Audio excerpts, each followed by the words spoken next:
Welcome to LHC Unplugged. I'm Sarah Harrington. I'm the Director of Communications here at Long Hill Chapel, and I have our Associate Pastor, Joey Monteleone, with me. Hello, Pastor Joey. Hi, Sarah. So this is our second part of a discussion on fear. If that doesn't get you excited to listen, I don't know what will. Gets me terrified. Exactly. The first part of this discussion, we talked about why we are so afraid. And we talked about removing that fear, but then we have to fill it. That's what this part 2 is going to be about. What happens when love moves in? Why does John specifically connect fear to punishment? Yeah, it's a whole can of worms, unfortunately. Fear and punishment are connected because that's the root of the deepest fear that we have. It's not just what's happening now. It's what we think is going to happen because of what we deserve. Now, this is a whole can of worms, like I said, but when we think of punishment, the example I gave within the sermon was getting pulled over by a police officer. I could be driving at 10 and 2, I could be doing the limit, and a cop could pull me over, and my body goes into a very different mode. Maybe yours does too, based on your head shaking. I see a police officer, and I'm terrified. Is that awful? I think there's one half of every marriage where one just goes, yeah, okay, it's a cop. And the other one goes, slow down. Right. I'm the slow down. And you don't have to be driving very fast. But that's what's really interesting about it. Nothing changed. You weren't necessarily doing anything. But if you get pulled over, maybe it's for a taillight out or your registration was up or something like that. Again, nothing criminal. But your body went into a very different mode really quickly. Why? Well, it's not because of necessarily what's happening now. It's because of what potentially could happen in the future. Yes. And so the fear of what we're experiencing right now is connected to punishment. That's why John is making the connection that fear has to do with punishment. It's tied to the idea that because I did something wrong, now I have to pay for it. And that works so well with a traffic cop and a ticket, but it also applies to us spiritually, that at the end of our lives, potentially right now, if there's a question of whether or not we still owe something, we're going to live in fear knowing that at the end of the day, we're going to have to pay for that. Right. And that's why we live with such crippling fear in our lives, because if we haven't settled that question, then fear gets to run in the house of our lives. Well, you think about it as kids when we're young and we're learning about cause and effect. Right? If we do something wrong, and we do the same thing with our kids, we have to teach them. You do something wrong, there's a penalty that has to be paid. Yep. So how do we shift that mindset if it's something that we learn when we're so young? That's a hard thing because, and honestly, one of the things I've been doing, instead of saying there's a penalty, there's a consequence. Now, there's a limit to this example, so I'll just preface it by saying that sometimes there is a penalty. Sometimes you've done something wrong and you do need to pay for that. But because of Jesus, we don't have to pay the penalty. We still live with the consequences of sin because we are broken. We have a fallen humanity. The world is sinful and broken. And so we live under the consequence of sin, but we don't live under the penalty of it. And so the distinction with that is incredibly important. The penalty of sin is death. Scripture makes that very clear. The consequence of sin is that sometimes we have to make amends or apologize or learn from our mistakes. Sometimes there's broken relationships. Sometimes there's things that we wish we could undo. And that's the consequence of sin. It can go even further than that. But the ultimate penalty of sin has been paid for, taken care of, and completely abolished with Jesus on the cross. Now, understanding that is one thing. Living that is totally different, right? Because I can know that my sin is paid for. Living it out is totally different. And that's where John kind of makes a shift within the passage we talked about. He talks about how perfect love has cast out fear, but then he shifts and he says, anybody who loves God and hates their brother and sister, you're a liar. And God's love isn't in you. And so the way that John says the way you're going to live this out is not, hey, do you know the right thing? Yes, there is a confidence thing that we need to stand before God on the day of judgment, and we have that confidence in Jesus. But the way that you show that you actually have encountered this love is not what you know intellectually. It's how you live it out with your brothers and sisters.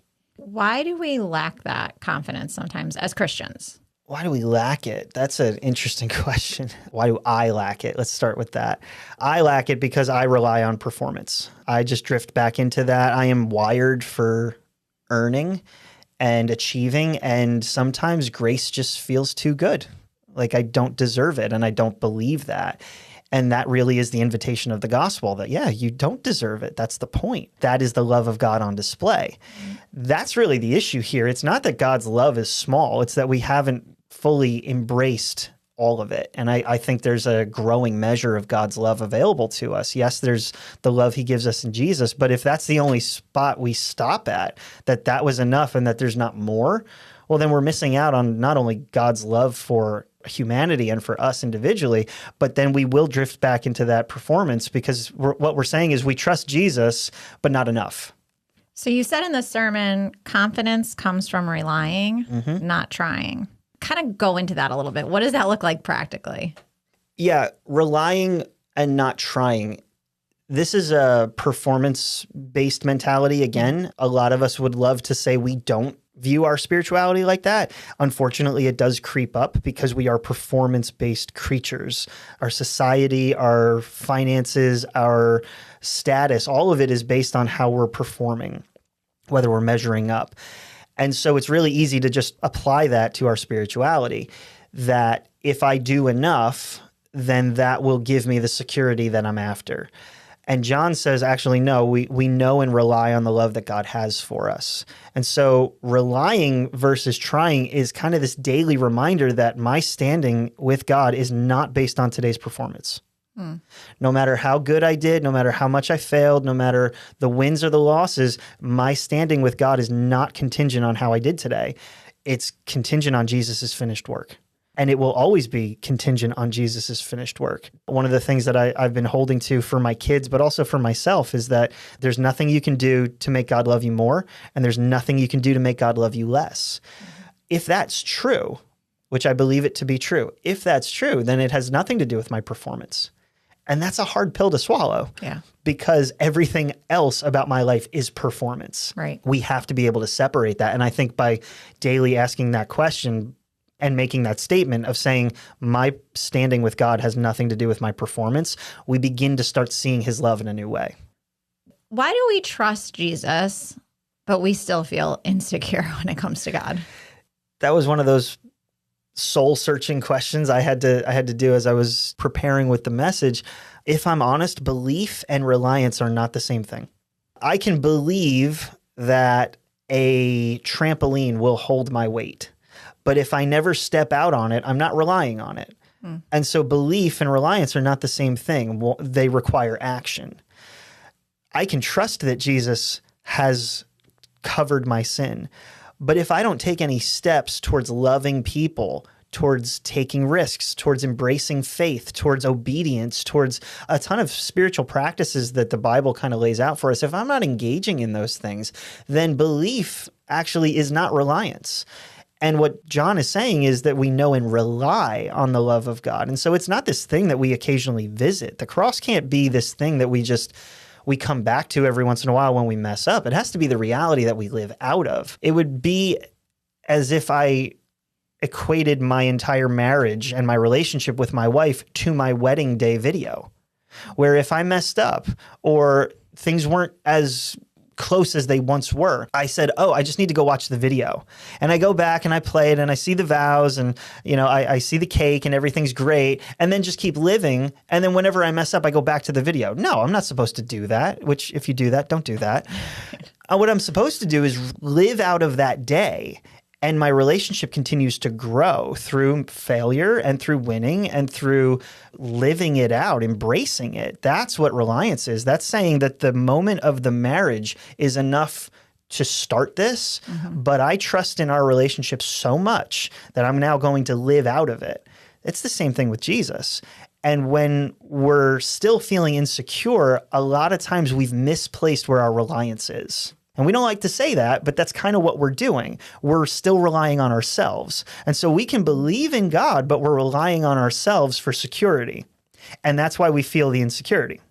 Would you say the reliance is taking that step of faith? I know you talked about living it out, but really it's one thing to read the book, right? You read the Bible. Yeah. I know the Bible, but actually taking that step and doing what is sometimes uncomfortable. Yeah, I think unfortunately, it's going to require a slow, progressive move in that direction. A lot of times we look at stuff like this and we're like, okay, light switch and I'll just do it, or I'll just be this, or this will now manifest in my life. Well, that's a painful reality that just sets you up for failure, because great things in our lives don't happen overnight. They are slow and they are developed. This is a discipline. But John says this is kind of where you have to function, where you have to live out of, because if you don't, fear will just creep back in.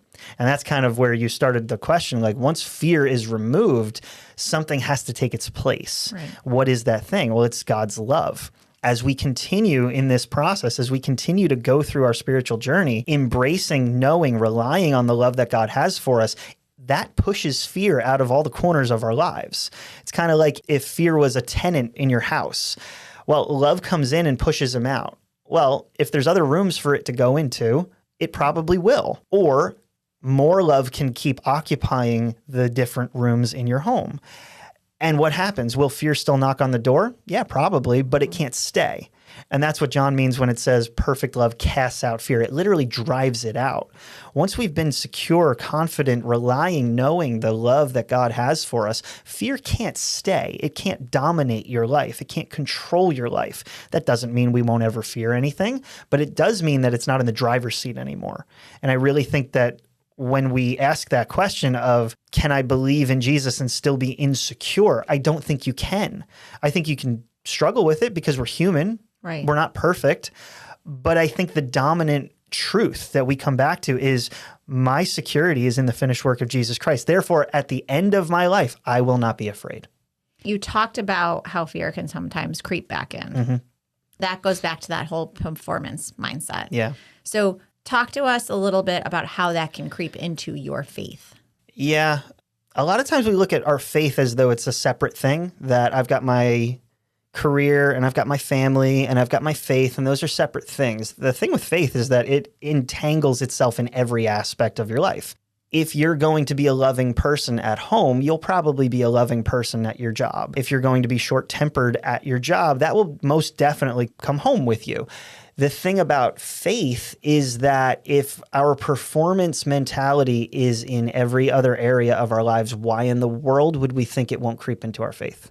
Of course it will. Right. And so how you measure your week, how you perform, how you measure your failure, how quickly you feel distant from God after you mess up, all of those are indicators with how much performance-based mentality is actually in your faith. If you can come back very quickly to God if you mess up, that's a pretty good indicator that you're embracing the love that God has for you. But if it's like, look, I don't know where we stand. I'm sorry. I hope if I do enough good things that maybe we can get back to where we were. God doesn't see you like that. You see you like that. And what is that? That's a performance-based thing that tells you that if you do enough, then you'll be loved. That's not how God sees us. Right. And so we have to just be ruthless with this stuff. We have to call it for what it is, because if you don't, like you said, it'll creep back in. And we talked about on the first part of this fear discussion how we aren't Jesus, but we are like Jesus. Yeah. So if we are like Jesus, how, if I could accept that, or anybody could, how would that change the trajectory for us? Right. In the passage, it says, in this world, we are like Jesus. And what that means is that we are fully accepted. We are fully secure the way Jesus was with the Father. He's not performing to receive love. He is fully loved and lives out of that love. He stands confident before God. And we can do that too. What does that look like if we were fully to believe that? We would stop trying to prove and just start living. There's so much in my life that I try to prove my worth for. And it shows up not in necessarily my job, but in my relationships. It shows up in pretty much every area of my life where there's anxiety and comparison and this mechanical version of what God never intended to be. If I start believing that I'm fully accepted, if I start living like Jesus, like the passage says, then I'm going to have less anxiety. I'm going to stop comparing. I'm going to have more freedom to give, to love, to serve without needing something back the way that Jesus did. That's a lifetime of intentional work. Again, it doesn't happen overnight, but it does start with a belief system. It starts with how we see ourselves and our security in God. Yet we're still human. Mm-hmm. So we have, and I don't know if it's a defense mechanism that we have where we try to protect. Mm-hmm. So we do the self-protection thing. Yeah. Which is tough. It's so fun. Because it's like you're living every day like you're on trial. Yes. Right? So what do we do with that? Yeah, that goes back to the courtroom terminology. And I think a lot of us do live like that. And it shows up, once you see it, you can't unsee it. Mm-hmm. But it shows up in all sorts of ways, like constantly trying to manage our perception of how people see us, overthinking conversations, trying to control outcomes, always needing to be right, always needing to be validated. What's at the root of those things? It's a fear of rejection. It's a fear of punishment. It's a fear of I'm not enough. One of the most powerful things is a defendant on trial who has nothing to prove because they know they're free. They can just tell their story. They can just be their authentic self. They don't need to show up and perform. And that kind of goes back to this idea in our spirituality. When we know that we've been secure, when we've been bought and paid for by the blood of Jesus, we can show up not on trial, but just free and able to give ourselves to the moment, to the people, to the places where we're showing up and say, this is the love that I've received. Now I can give that love to you because I don't need anything. I don't need validation because I already have it at the cross. I don't need worth because Jesus already declares that. I don't need love necessarily because God gives me that in Jesus. I am secure. Therefore, I can now give myself. So we get this fear out of the way, right? Yep. Perfect love drives out fear. What does it actually look like for love to move in, quote unquote? When we start believing that love has moved in, it moves from an intellectual thing to a practical thing. It moves from not just agreeing with the truth, but relying on the truth. One of the things I started doing when I started preaching a little bit more was I had some low-grade anxiety. I've gotten up on the stage multiple times and, to me, it's not really a thing. But when I started doing it a little bit more, I would get in my head a lot. And I realized, I can't do this if you don't show up. And I actually said that to God. I was like, look, either you show up or this ain't going to work. And so I just fully rely on the fact that these are your words, these are your people. I just get to show up to it. You have to do the work. And I think it's the same way with our love and reliance on God, that we're pouring ourselves out like Jesus and saying, if you don't show up here, this isn't going to work. So this has to be you, and I just get to be the vessel of it. I just get to be the mechanism that pours out love, that pours out grace, that is non-defensive, non-competitive, non-comparative, and allow God's love to be on display. That's what he's talking about when he says, if you hate a brother or sister, it's not like active oppression, but it is just disregard for people. That's a callback to chapter 2. If I'm allowing God to be the one that does the work and say, look, I'm just the vessel here, you do the work, that's fully relying. Because what that says is I have nothing to give to this. I have nothing to perform. I have nothing to offer but what you have given me. And I think that's the way we have to see it. It's not like God's just going to give me a little bit more that I can then bolt on and give to somebody else. No, this comes from you. This is authored by you. This is given to me so that I can give it to somebody else. This has very little to do with me and very much to do with me putting you on display. I think that's what reliance looks like. But God also places you in certain situations, scenarios. So you are on that stage for a reason also. Yeah, and I think, moving it off of me for just a second, yeah, you are placed in specific places for a reason. God partners with his people. That's one of the things I love about Scripture is that God can do everything that you see in Scripture without any human interaction, but he chooses to. He loves to partner with his people. And so there is this understanding we have to have that we're not mindless drones and God doesn't use us, our personalities, our preferences, all of that. No, he chooses to do that. But it has to start with, that's not the most important thing. God's love is the most important thing. I just get to be a participator with that because I want to make his love the main thing, not my preferences or anything like that. You also said that love kicks fear out of the house. So how does that happen over time? Because I'm sure, you get up on the stage the first time you ever preach, and it's not like the second time you're like, oh, got it. No. I'm good. I think that's really what it is. You said progressively. It's a slow process. But as we experience and trust that love more and more, fear kind of loses its authority. And I think that's an interesting but important word, that we've given over authority of our love and our freedom to the places where we think punishment is coming. And Jesus actually turns that on its head and says, no, that's not true. And so over time, the more we give ourselves to experiencing, trusting, knowing, relying on that love of God, the more fear doesn't have a place. But we see it for what it is, which is this counterfeit method of control. And I think Jesus kind of comes in and says, no, there's another way to do this. You don't have to own to win. You can actually lose to gain. And there's a way of living, my burden, my yoke, and it's actually easy. And I think that's the invitation. Sometimes we misunderstand not made perfect in love. What's the difference between try harder Christianity and trust Jesus Christianity? That is one of those verses that when we got the passage and we kind of broke it out and I saw that it was going to be something I preached on, I was like, ugh, why do I need this one? Because I've struggled with that verse my entire life. I've read it, and it says that the one who fears is not made perfect in love. I was like, oh, great. Now I'm not loving well, and I'm still afraid. This, again, my performance mentality. Like I'm hitting 0 out of 0 here. And the tension with that verse, if you read it incorrectly, is the one who fears isn't made perfect in love. What that could come across as is, if you're following Jesus and you're still afraid, you haven't done it right yet. That is not what it's saying.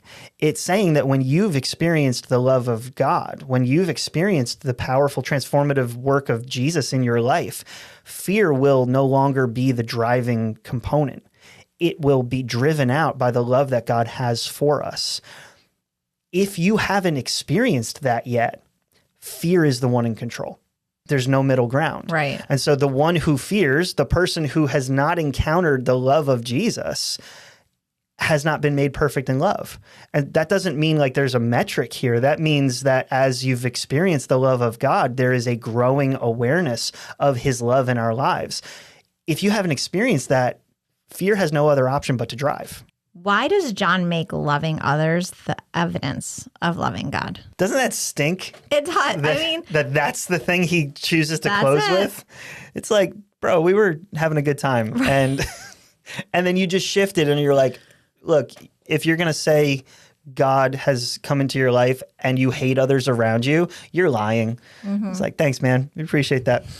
Why is loving others the evidence of loving God? It's because fear makes you protect yourself. Fear draws you inward. It makes you love yourself more than others. That's what fear does. It drives you away from God, from others, from giving of yourself, because you need to protect yourself.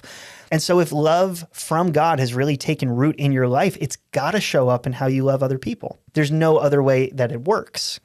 Because you can't love God who you haven't seen, and John talks about this. You can't love this invisible force who's pouring unmeasured love into your life and then hate the people you can see.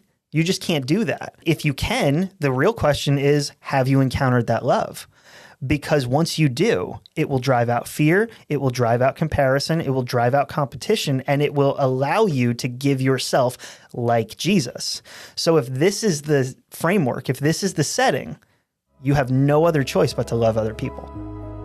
Well, thanks everyone for listening to LHC Unplugged. As a reminder, we meet in person on Sunday mornings at 10:15 at Long Hill Chapel in Chatham, New Jersey. We also live stream our service, so you can also listen online at 10:15 on Sundays at lhcnj.net. And if you have any questions for our pastors to answer on our podcast, you can send them right to us at questions@lhcnj.net.